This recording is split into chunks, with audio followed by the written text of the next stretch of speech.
I think it's important for Chinese football to have some foreign players who can give some news about tactic, I think, to Chinese players. Czech footballer Václav Němeček using English to talk about being one of the first European players to join a football club in China. And also in the programme, teacher and trainer Richard Hallows is with me again to look at what makes Václav such an effective user of English as an international language. And Richard will also be giving us some more advice on becoming better speakers of English.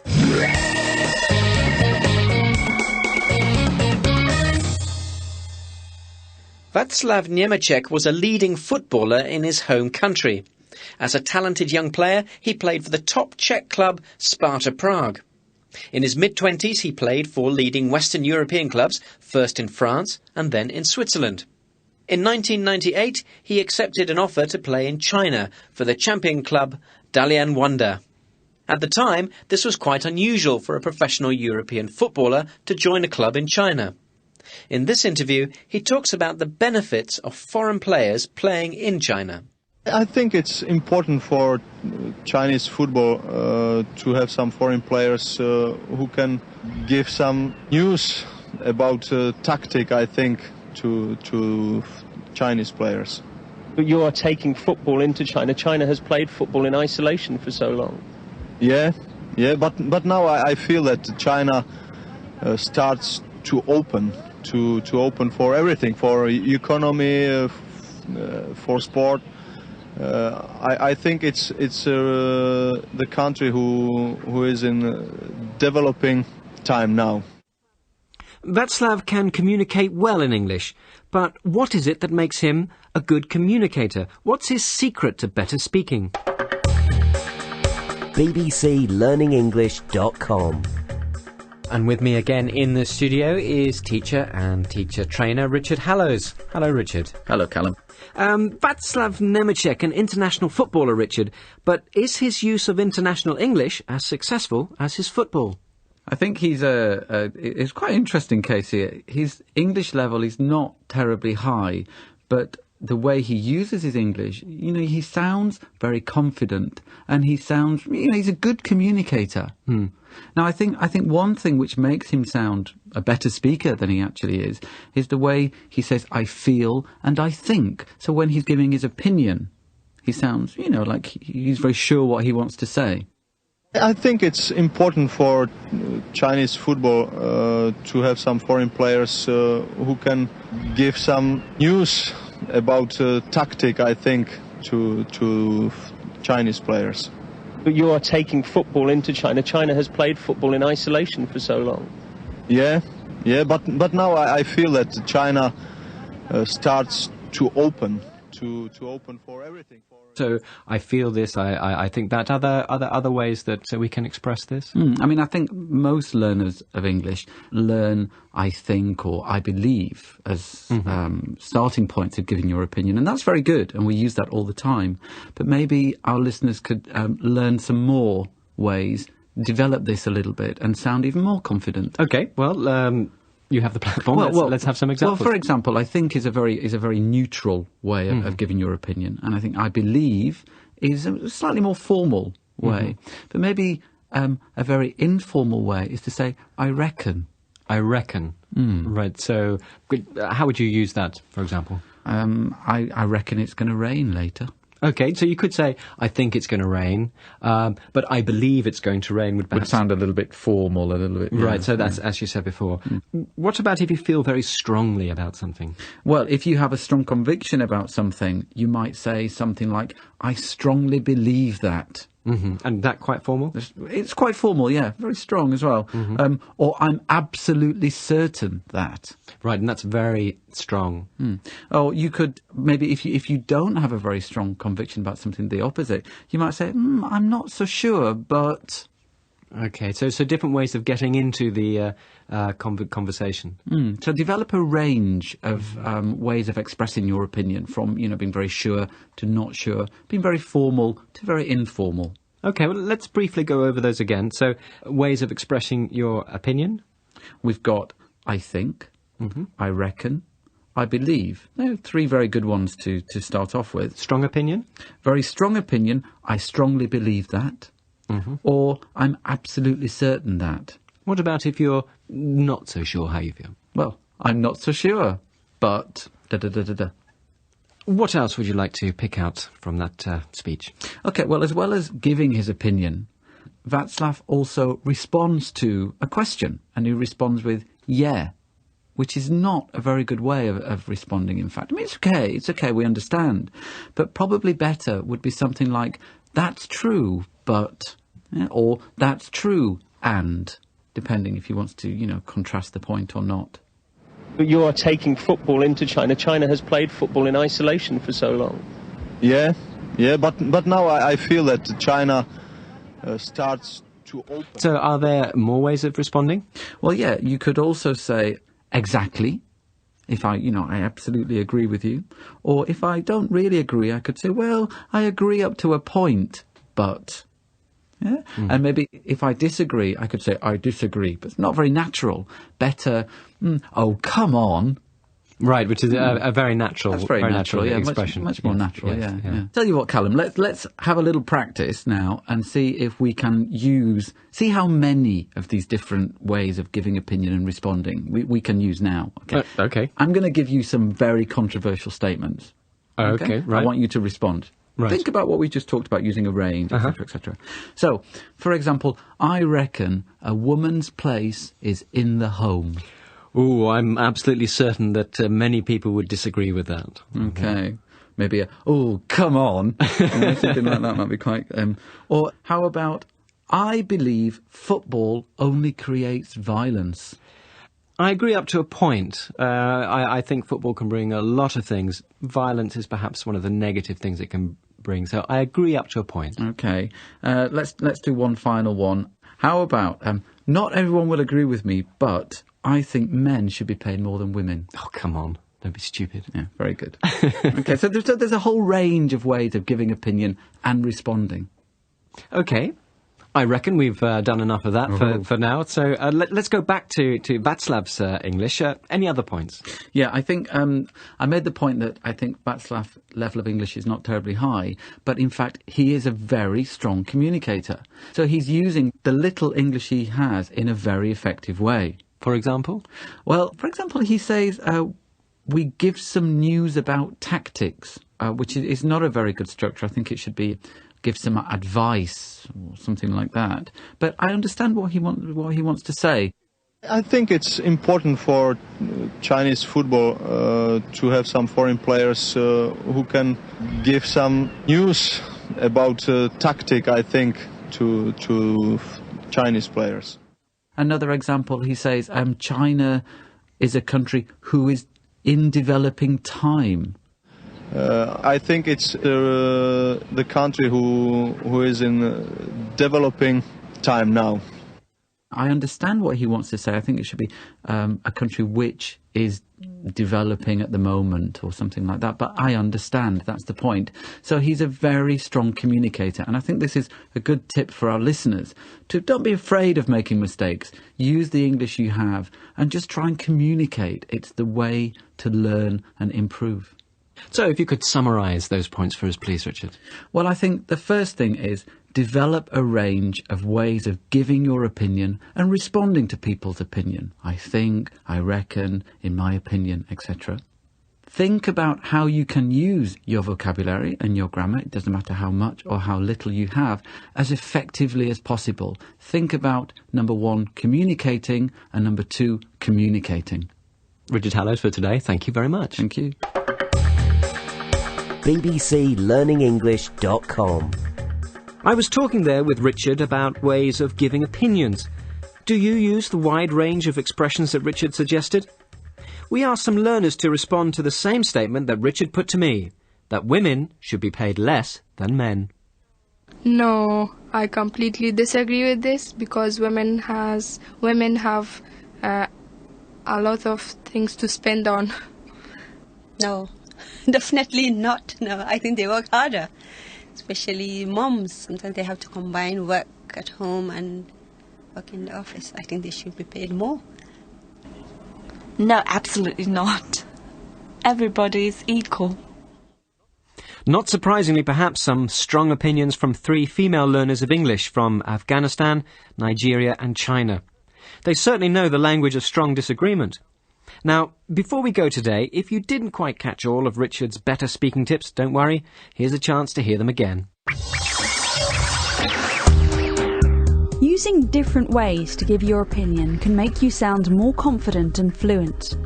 Begin by using phrases like, I think, or I believe. If you use these already, then use other common English phrases to express opinions like, I reckon. We've got I think, I reckon, I believe. They're 3 very good ones to start off with.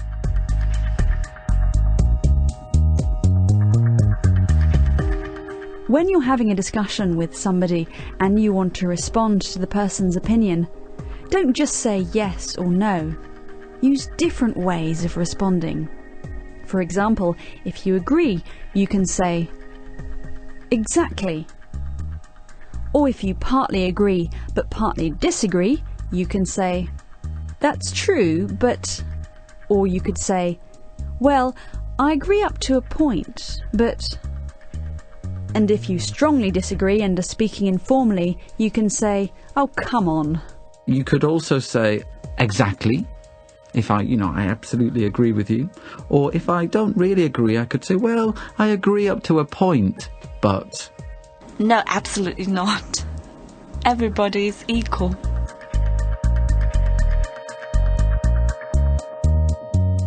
If you want to become a better speaker, you need to practice and use the words you know as best you can. Remember what we've said before in this series. The important thing is to try and communicate. Think about how you can use your vocabulary and your grammar, it doesn't matter how much or how little you have, as effectively as possible. Think about, number 1, communicating, and number 2, communicating. That was Talk About English from bbclearningenglish.com.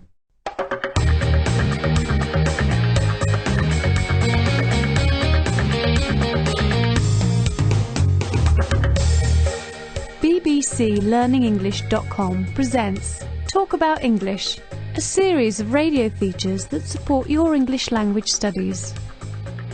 This week we continue our series Better Speaking, presented by Callum Robertson and featuring interviews with Richard Hallows.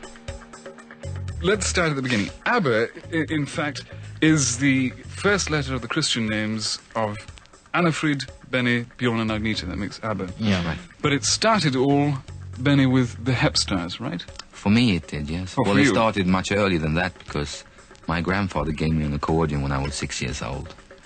That's how I came into music. He played himself and so did my father. Swedish superstars ABBA, who took their name from the first letters of the names of the 4 members of the group, Agneta, Benny, Bjorn and Annefried.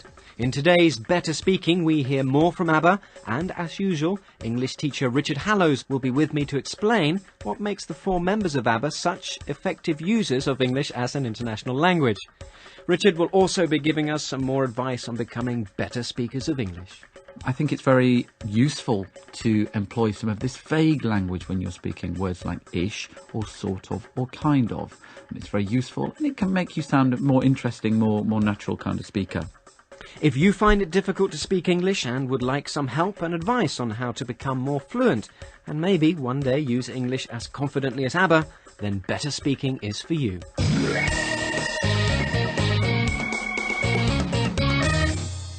ABBA were one of the most popular groups in many countries around the world throughout the 70s and early 1980s. We hear today an interview with the 4 members of ABBA, Agneta, Bjorn, Benny and Annefried, or Frida as she was also called, at the height of their fame. The interviewer wanted to know why they spoke such good English. Does English have that much effect on your life? We have so many English television programs, American, and we don't dub them, we subtitle them. So we read the Swedish words and listen to the English language all the time. Same thing with films, you know, and they play records on the radio. Most of them are English and American. In Sweden, people learn English at school, And Swedes also watch a lot of English language television and films. The Swedish translation is not dubbed, not spoken over the English, but appears as subtitles or writing at the bottom of the TV or cinema screen. So the audience can hear the English words as well as reading the Swedish translation. And there's lots of pop music too, in English of course, so young people growing up in Sweden get to hear a lot of English. We have so many English television programs, American, and we don't dub them, we subtitle them. So we read the Swedish words and listen to the English language all the time. Same thing with films, you know, and they play records on the radio there. Most of them are English and American. ABBA weren't always called ABBA. The group's original name was the Hepstars. They were very successful in their home country of Sweden, selling more records than the Beatles at that time. The Hepstars, though, became ABBA. But where does that name come from? Let's start at the beginning. ABBA, in fact, is the first letter of the Christian names of Annefrid, Benny, Bjorn and Agneta. That makes ABBA. Yeah, right. But it started all, Benny, with the Hepstars, right? For me it did, yes. Oh, well, for it you. started much earlier than that because my grandfather gave me an accordion when I was 6 years old. That's how I came into music. He played himself, and so did my father. Well, tell us about the Hepstars. This was, what, 1962, the Hepstars? Yes, that's when we started. And that was about the same time when the Beatles became so popular all over the world. And we were very well off. We sold like 8 to 9 golden records in Sweden. I think we outsold the Beatles by numbers, not by music. Benny, then how did you meet Bjorn? Well, we met on the road, actually. I was in the Hepstars, and he was playing in a folk group. The Hootenanny Singers. The Hootenanny Singers, yes. bbclearningenglish.com. Richard, ABBA, very successful international singing stars, but are they international speaking stars?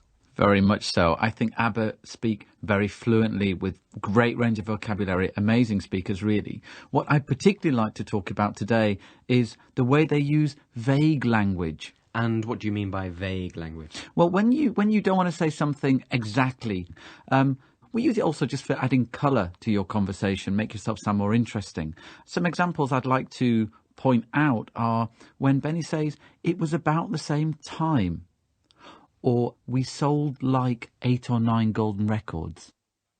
That was about the same time when the Beatles became so popular all over the world. And we were very well off. We sold like 8 to 9 golden records in Sweden. I think we outsold the Beatles by numbers, not by music.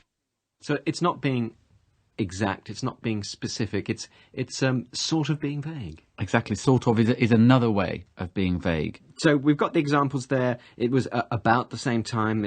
We sold like 8 or 9, so like and about. What other expressions can we use to add this vagueness, colour into our language? Okay, well, Canon, why don't you tell people what colour my shirt is today? Ah, okay.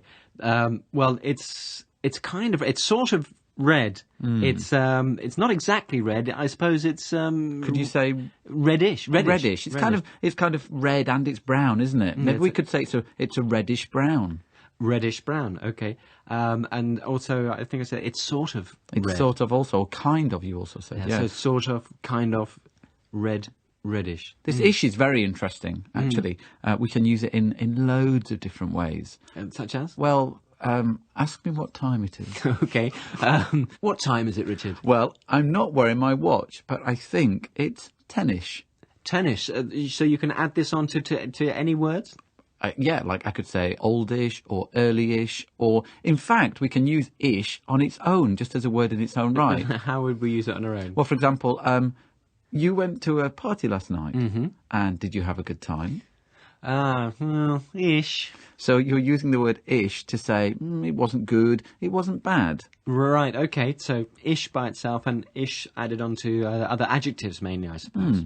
So we looked at about, sort of, kind of. We looked at ish.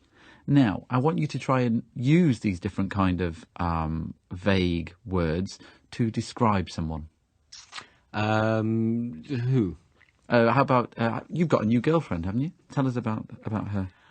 Well, let's see. She's, She's tallish. She's tallish. She's about 1.75 m. So more or less. More or less. There's another one. Okay, so she's tallish.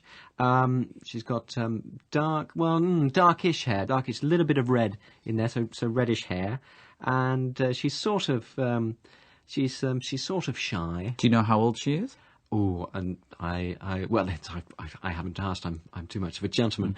I think she's about 30. I think. Okay. So, moving away from my private life and back to ABBA's speaking life, what else would you like to pick out for us? Well, I'd like to talk about what ABBA actually said about the way people learn English in Sweden.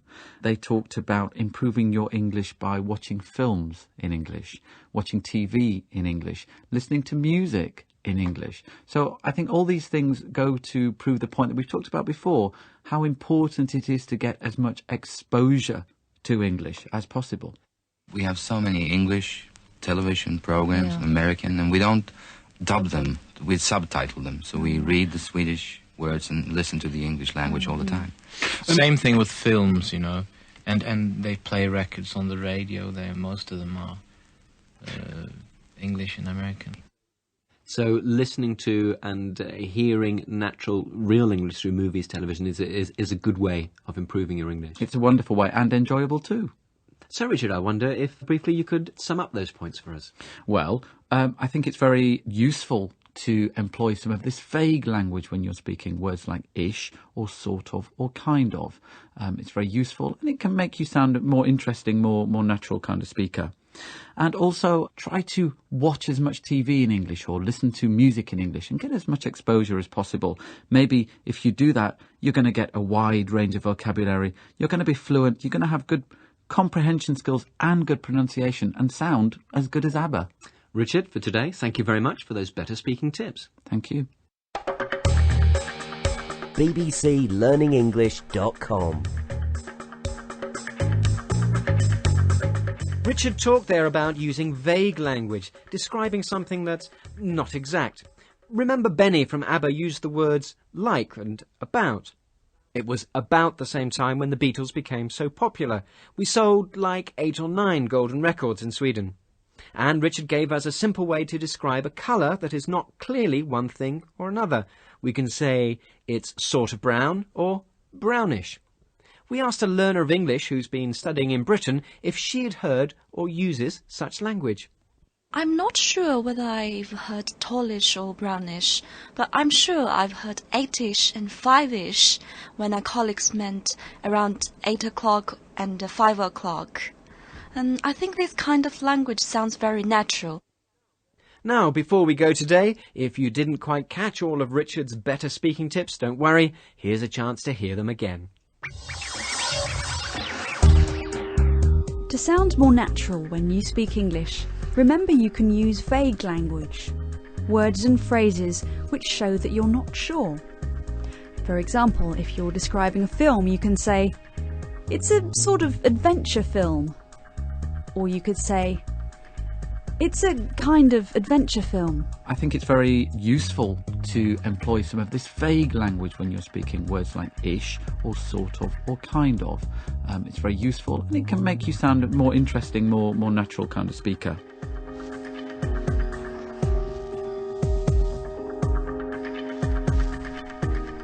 Another very useful and natural sounding way to show that you're not able to be exact is to use the ending ish. For example, "My father's hair is greyish. It's partly black and partly grey. It's greyish." If you're not sure of an exact time, you can say, "The party starts at 8ish. It's the same as saying that the party starts at about 8 o'clock. At 8ish.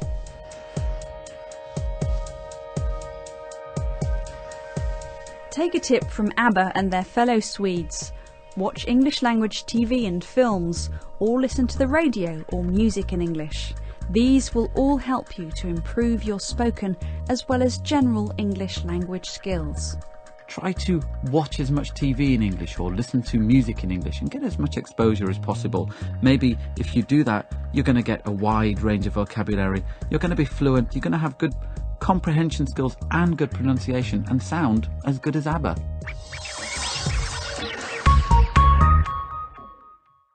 That was Talk About English from bbclearningenglish.com.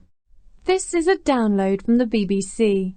For more information and our terms of use, go to bbcworldservice.com/podcasts.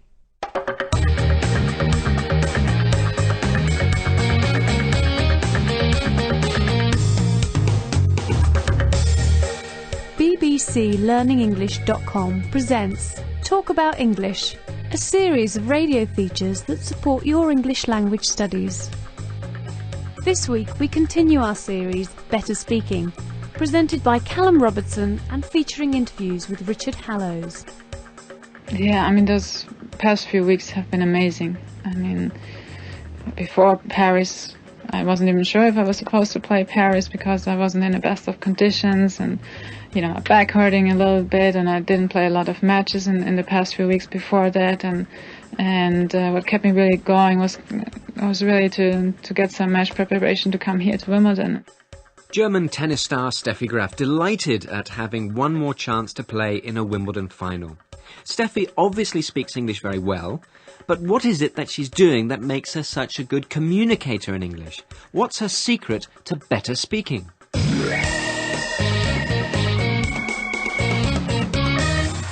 sets to 1, 7-6, 1-6, 6-4. German-born Steffi Graf was the most successful women's tennis player of the early 1990s. She won an amazing 21 major championships, including 7 singles titles at Wimbledon. In 1999, which was her last year of playing professional tennis, she won the French Open Championship, even though she had had some injury problems and wasn't as fit and well prepared as she should have been. And then she came to London and made it through, yet again, to the Wimbledon women's final. Steffi Graf was interviewed by the BBC after that semi-final match. Well, now you're through to another Wimbledon final. I know they all are very special, but is this one particularly so? Because a month ago you would never have thought you'd be here as French Open champion and in a Wimbledon final. Yeah, I mean, those past few weeks have been amazing. I mean, before Paris, I wasn't even sure if I was supposed to play Paris because I wasn't in the best of conditions, and my back hurting a little bit, and I didn't play a lot of matches in the past few weeks before that, and what kept me really going was really to get some match preparation to come here to Wimbledon, and then I win the French, and now I'm here in the finals. I mean, I can't ask of anything else. You just seem to be enjoying your tennis so much. Yeah, I'm absolutely do so. I mean, there's how can't I? I feel I'm very happy to have reached what I've saw right now. bbclearningenglish.com. And with me again in the studio is teacher and teacher trainer Richard Hallows. Hello, Richard. Hello, Callum. Richard, Steffi Graf was a very successful tennis player, but is she a successful user of English as an international language? She's very successful. I mean, she communicates what she's saying very clearly. What I'd like to talk about, thinking about Steffi, is the way she sequences events when she's speaking. Sequences? Okay, so for example, she makes it clear that one thing happened before or after another thing. She uses things like before Paris, and then I didn't play, and what kept me going. Then I went to the French Open. So she's using words like before and then to make it clear the order of events.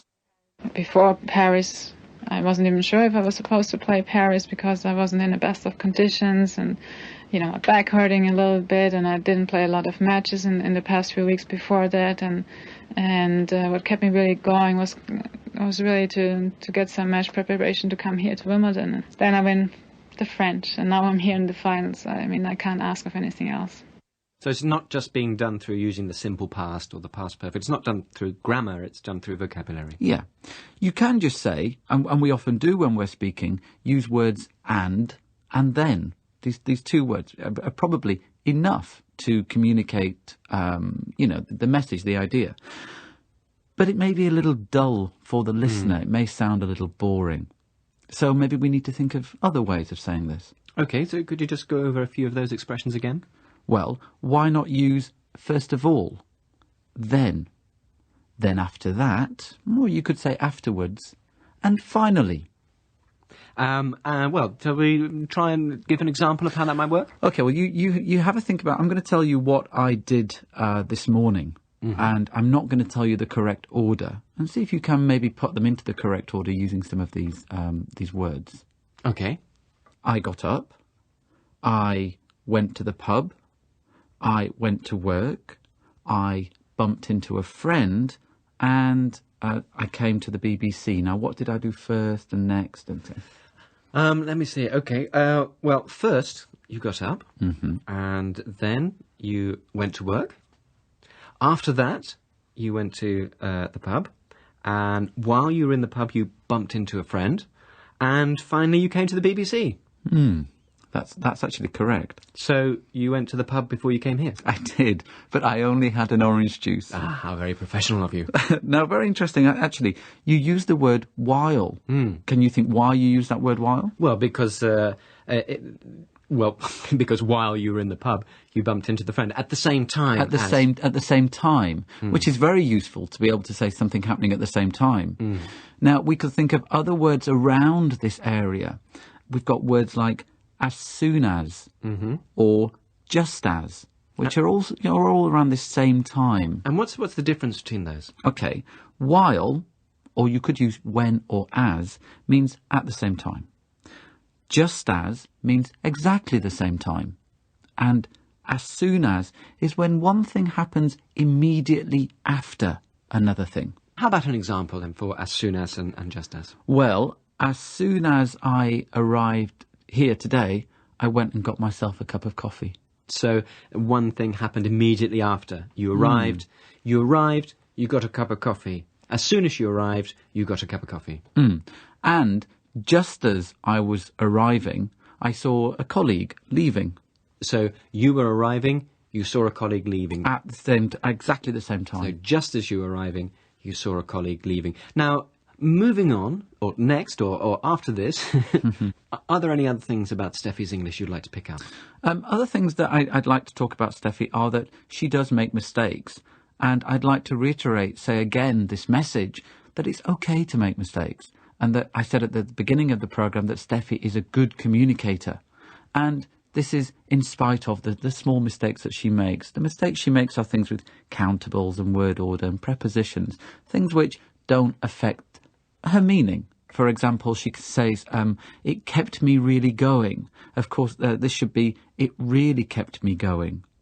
There's a mistake of countables. She says conditions, and it should be condition. And also there's a mistake with a preposition. She says, I couldn't ask of anything else, when it should be ask for anything else. In fact, we also say, ask for anything more. So these are mistakes that Steffi makes, but I don't think it's affecting her message, what she wants to say, what she wants to communicate. That's clear for us. And so if you're communicating clearly and people they understand your message, that's what counts, that's what's important. And don't worry about these small mistakes. So communication is the key. I wonder, Richard, if you could just summarise today's points for us. Okay, well, we talked about sequencing, putting things in the correct order, and using a variety of words, things like first of all, then, next, finally. We looked at using words like as soon as, just as, or while to talk about things happening at the same time or around that time. And then we also talked about how Steffi makes mistakes, but she still communicates very effectively. And this is what our listeners really have to remember. Communication is the key. Richard Hallows for today. Thank you very much. Thank you. bbclearningenglish.com. We asked a few learners who are working hard at becoming better speakers whether they are afraid to make mistakes when they speak English. It was not my first language, so people make mistakes, and I think that people learn from their mistake. It's not a shame to make mistake. I think the most important thing is to be understood by other people, and I think that anybody who is that it is excusable to make mistakes, and nobody would really be angry or upset if you do make mistakes. English is not my first language. I think it's reasonable to make mistakes as long as I can express my idea clearly. All the speakers there make the same point, that communication is most important and that they don't worry too much about making mistakes. After all, if you are not a native English speaker, then it's only natural to make mistakes. Now, before we go today, if you didn't quite catch all of Richard's better speaking tips, don't worry. Here's a chance to hear them again. When you're speaking English, make yourself easier to understand by using words which show clearly when things have happened. For example, if you're telling a story about something, use words like first, next, after that, and finally, just like we heard Steffi Graf do. She makes it clear that one thing happened before or after another thing. She uses things like before Paris, and then I didn't play, and what kept me going, then I went to the French Open. So she's using words like before and then to make it clear the order of events.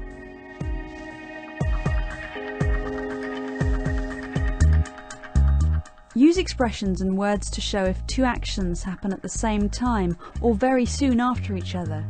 For example, while, just as soon as. While, or you could use when or as, means at the same time. Just as means exactly the same time. And as soon as is when one thing happens immediately after another thing. Even the best and most fluent speakers of a foreign language will sometimes make mistakes. So even if your level is not very high, don't worry when you're trying to speak English. The important thing is to make yourself understood, to communicate. And so if you're communicating clearly and people they understand your message, that's what counts, that's what's important. And don't worry about these small mistakes.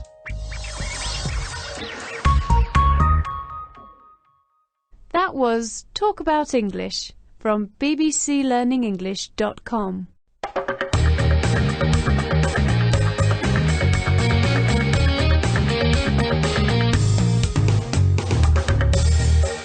bbclearningenglish.com presents Talk About English, a series of radio features that support your English language studies. Today we conclude our series Better Speaking, presented by Callum Robertson and featuring Richard Hallows. The simple fact of the matter is this: if we cannot make globalization work for all, in the end it will work for none. Well, obviously I've survived in business by being able to speak English and Greek, which is not very useful outside Greece. So definitely English must be the business language. So when everybody really liked Debut, I was like, but that's not, I can do much better than that, you know? So when I did Post, for me it's the sort of same concept, only I did it much better. We have so many English television programs, American, and we don't dub them, we subtitle them. So we read the Swedish words and listen to the English language all the time. The issue that my parents had with me and my choice of profession was that they thought it was beneath me. They thought that I had a higher calling, that I should have gone into politics. And they were just simply disappointed in me. Voices of some of the famous people we've been listening to and learning from in this series, Better Speaking. In today's special final episode, Richard Hallows and I will be looking again at some of the things we've learned, some of the ways for you to become better speakers.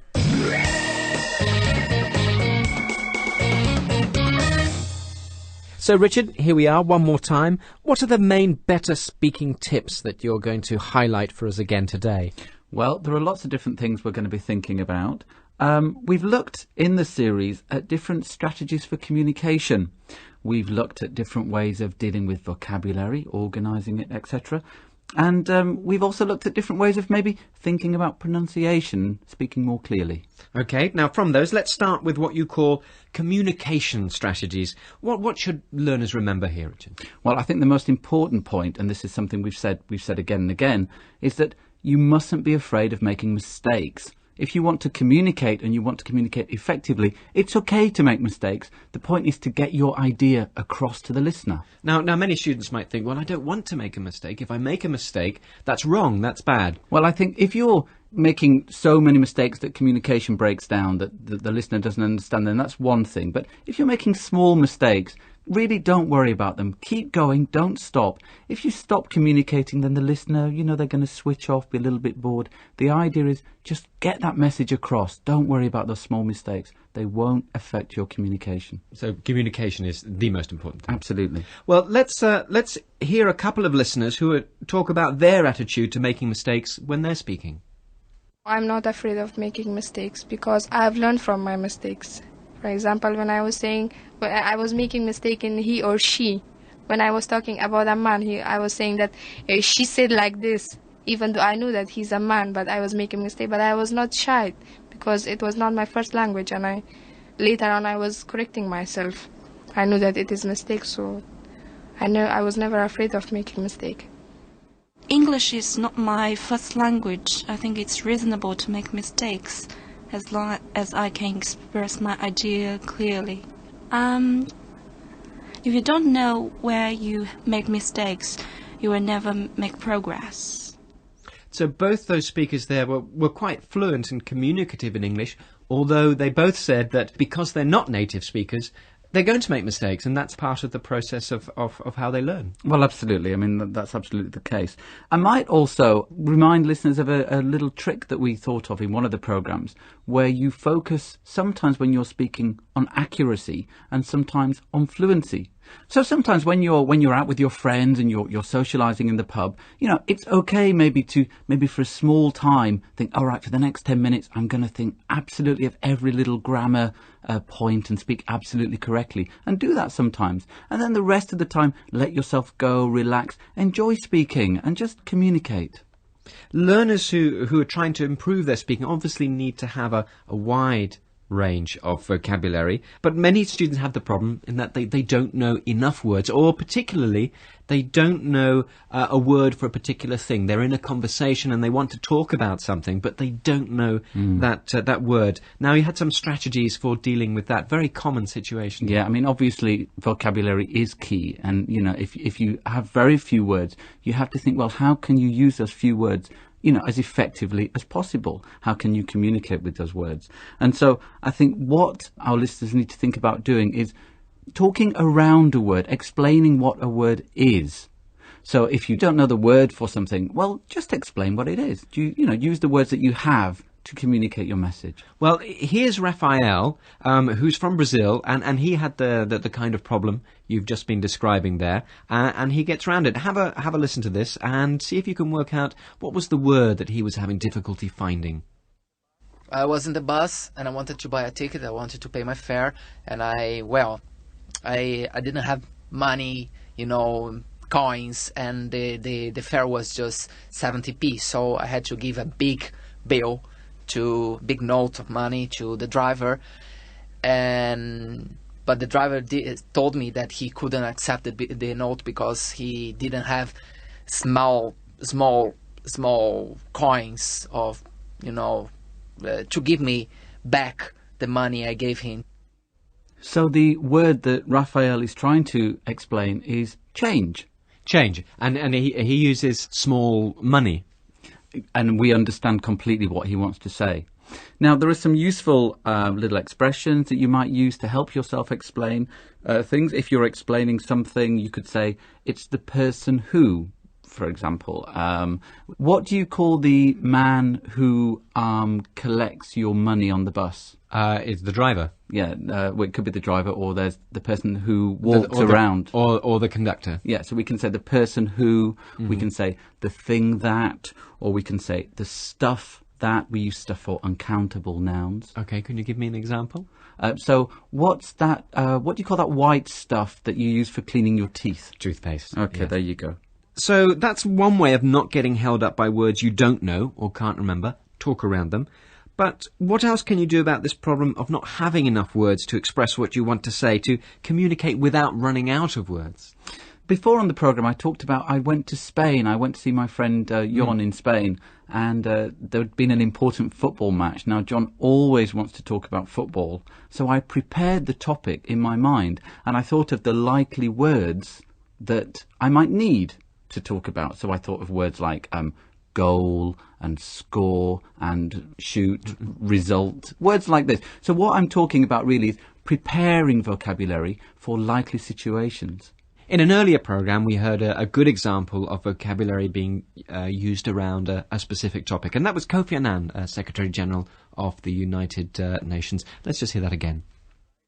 Try to imagine what globalization can possibly mean to half of humanity that has never made or received a phone call. The simple fact of the matter is this: if we cannot make globalization work for all, in the end it will work for none. Now that example, Richard, obviously it was a scripted example. It was something that had been prepared before that he was speaking. But is there anything we can still learn from this? Yeah, well, sure. As I said, I mean, that is scripted, and we don't go around with scripts. But we are aware of the types of things that we talk about in certain situations. So it's always a good idea to be thinking, preparing in your mind what kind of things you might have to say. And this isn't necessarily just individual words, but it might also be like whole sections, whole chunks of words, whole chunks of language. And this idea of using groups of words, chunks of vocabulary, we looked at when we were listening to Björk. Björk, a very good speaker of English. Here she is. I've always thought of debut and post as twins, and that's why I call them debut, which is before, and post, which is after. Sort of before and after my little lesson. And I think after this, I will move on to quite different things. But the concept with both debut and post is a week in a life of a normal person, and all the ups and downs you have in 1 week, which you can't plan. So that was Björk there, Richard, but what chunks of language was she using you'd like to show us? There are a couple of very nice things that I think show that Björk's also lived in England and has picked up some idiomatic language. But she talks about the ups and downs you have in 1 week, and she uses word before and after together. These words naturally co-occur, collocate in English, and it's good to learn these words together as a chunk. So they go together, ups and downs. Could you also say downs and ups? No, they only go in one direction, like a black and white film. We wouldn't say a white and black film. Now, that kind of language is a little bit idiomatic. On the more common kinds of idioms, any suggestions about learning those? Learners often want to, spend a long time learning idioms. And learning idioms can be, fun. It's kind of a colourful side of English.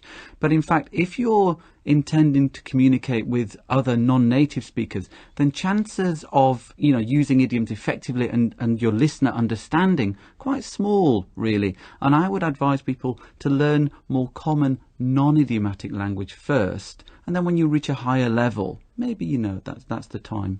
And that was a point that was made in one of our earlier programmes by Greek businessman Stelios Hadioannou. What I find fascinating is sometimes when you're having perhaps even a casual meeting, even a dinner, with a group of people from different countries, where the only common link really is business, and you try and talk outside the business, and then there's very little common ground. So one of the things I've learned is that if you're going to communicate with people whose mother tongue is not English, don't try and use too many colloquial expressions, don't try and crack too many jokes, because it may go over their head completely and you may lose them. So idioms, slang and colloquial expressions may be very colourful, but they might not actually work with people who've learnt their English in different parts of the world. Yeah, I think Stelios is making an excellent point there. I think he's absolutely right. One thing I'd like to point out about Stelios is the way he organises his language very effectively. He tells us, what's coming next in the speech. For example, he says, what I find fascinating is, and well, everybody's, what's he going to tell us, yes. It's quite nice. So he organises very well, and that's something for listeners to think about when they're speaking. bbclearningenglish.com. But Richard, we haven't mentioned pronunciation yet. We've said that communication is everything, but if pronunciation is poor, then there may be no communication at all, or you may be misunderstood.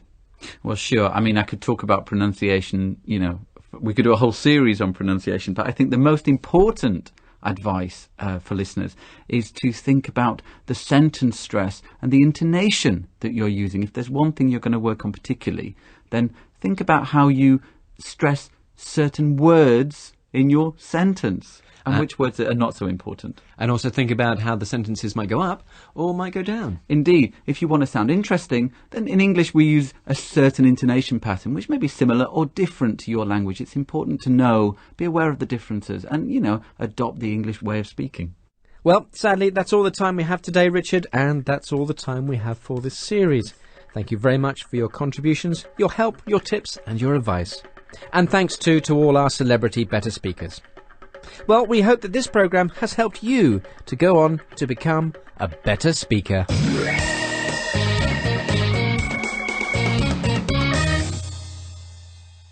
That was Talk About English from bbclearningenglish.com.